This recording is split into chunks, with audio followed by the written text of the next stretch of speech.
Sir പറഞ്ഞ life expectancy increase ചെയ്യുന്നുണ്ട്, women are staying longer. അപ്പം ലൈഫ് എക്സ്പെക്ടൻസി ആയുർദൈർഘ്യം കൂടിയതോടെ ഒരു സ്ത്രീയുടെ ജീവിതത്തിൻ്റെ 1/3 ഈ മെനപ്പോസിലാണ് ഉണ്ടാകുന്നത്.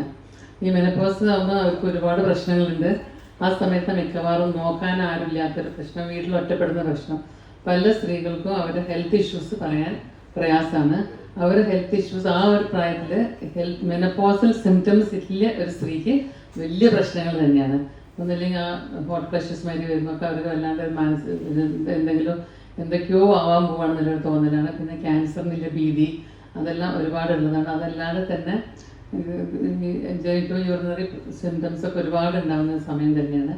അതെല്ലാം അവരുടെ പ്രശ്നമാകുമ്പോൾ അത് ശരിക്കും അത് അറ്റൻഡ് ചെയ്യാനുള്ളൊരാൾ ഉണ്ടാവുന്നില്ല, പലപ്പോഴും ഉണ്ടാവുന്നില്ല. നമ്മൾ ഒരു പേഷ്യൻ്റ് വന്നാൽ തന്നെ അത് അത്രയും സഹിക്കാൻ പറ്റാണ്ട് മാത്രം അവർ വരുന്നത്.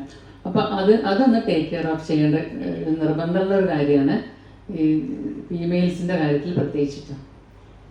തീർച്ചയായിട്ടും ഞാനൊരു ഇൻട്രൊഡ്യൂസ് ചെയ്യുന്നത് ജെൻഡർ എന്നുള്ള ഐഡിയയിൽ ആ കൺസെപ്റ്റ് പറഞ്ഞതാണ്.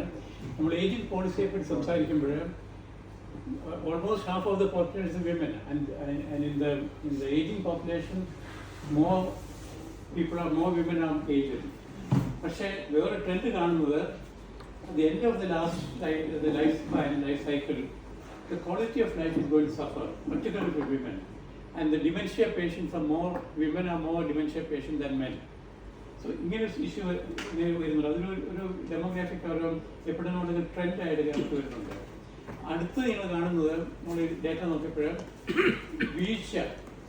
വീഴ്ചയിൽ കൂടെ ഉണ്ടാകുന്ന ഫോൾ ആൻഡ് റിലേറ്റഡ് ആക്സിഡൻറ്റ് വരുന്നത്, അതിനകത്തൊരു ജെൻഡർ ഡൈനാമിക്സ് വരുന്നുണ്ട്. അപ്പം ഏജിംഗ് പോളിസിയുടെ ഒരു പ്രിൻസിപ്പിൾ ആയിരിക്കണം, ഇറ്റ് ഷുഡ് ബി എക്വിറ്റബിൾ.